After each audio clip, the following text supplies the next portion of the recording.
नाम से कोई फ़र्क नहीं पड़ता, नाम कुछ भी रखिए। सवाल है कि नाम के पीछे जो लोग हैं उनकी ताकत क्या है, उनकी क्षमता क्या है। भ्रष्टाचार में आकंठ डूबे लोग अपने परिवार को बचाने के लिए, अपने को बचाने के लिए कह रहे हैं कि लोकतंत्र को बचाने के लिए।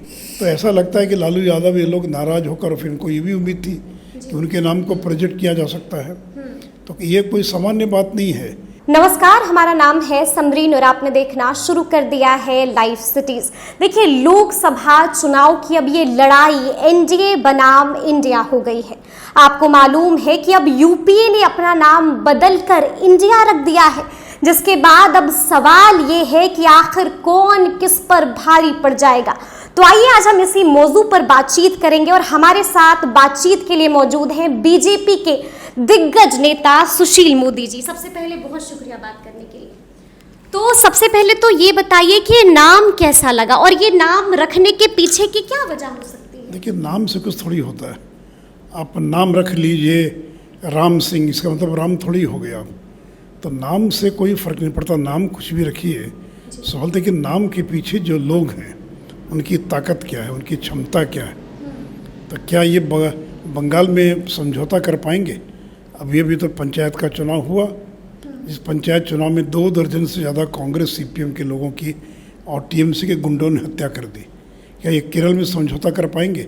वहाँ तो बीजेपी का कोई प्रभाव नहीं है, वहाँ तो मुख्य लड़ाई सीपीएम और कांग्रेस के बीच में है। तो सीपीएम और कांग्रेस अगर मिल जाएं तब तो वहाँ पर कोई मुकाबला ही नहीं है, तो क्या मिल पाएंगे क्या वो? तो इसलिए देखिए, नाम से कुछ नहीं होता है। नाम चाहे वो इंडिया रखे, यूपीए रखे, तो इसलिए नाम से कोई नाम से थोड़ी कोई नाम कर देंगे तो आप चुनाव जीत जाएंगे, तो उसका कोई उससे थोड़ी संबंध है। अच्छा, क्या लगता है आपको, क्या ऐसा लगता है कि अब इंडिया भारी पड़ जाएगा एनडीए पर? फिर मैंने कहा ना कि देखिए, नाम से कुछ भी नहीं होता है। कुंभा भी तो अब बढ़ रहा है। बढ़ रहा, तो यहाँ भी तो 38 पार्टियाँ हैं जी। और जो 24 पार्टियाँ जुड़ी हैं उसमें 8 ऐसी पार्टियाँ हैं जो 4 केरल की और 4 तमिलनाडु की हैं।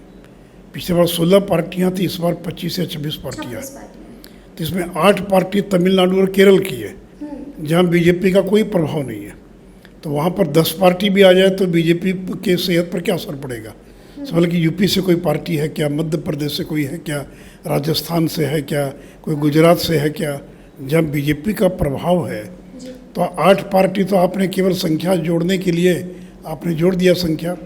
तो इसलिए देखिए, ये संख्या जोड़ देने से और 20 पार्टी आ जाए या 22 पार्टी आ जाए, इनसे कोई फ़र्क नहीं पड़ता है।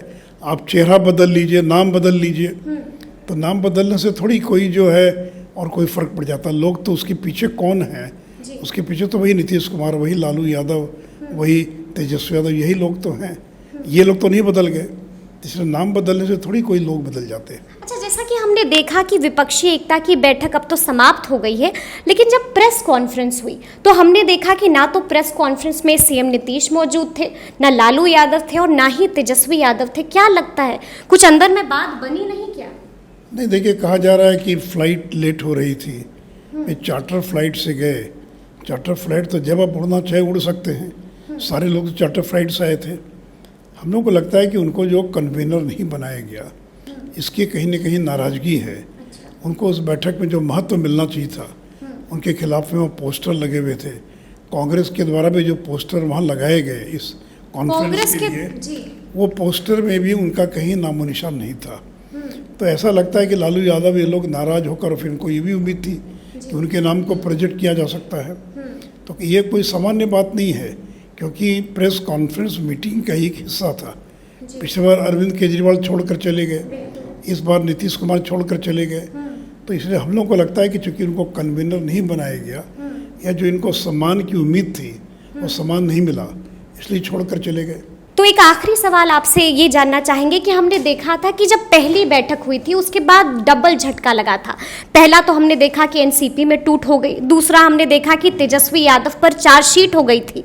तो क्या लगता है अब दोबारा तो कोई झटका नहीं मिल जाएगा? नहीं, पता नहीं, अब देखिए क्या होता है। ये तो अभी मैं नहीं बोल सकता, कोई भविष्यवाणी नहीं कर सकता हूँ।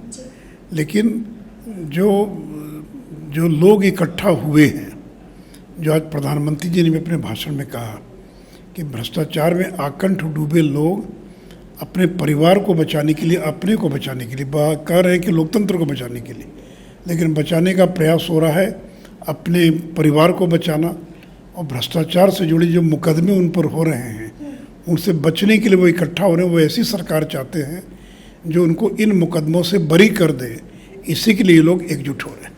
तो सुना आपने क्या कुछ कह रहे थे सुशील मोदी जी। देखिए साफ इन्होंने कह दिया है कि आखिर प्रेस कॉन्फ्रेंस से जो गायब दिख रहे थे नीतीश कुमार, गायब दिख रहे थे लालू यादव, गायब दिखे तेजस्वी यादव, तो इसके पीछे की क्या वजह हो सकती है। इशारों इशारों में बड़ी बात कह दी है।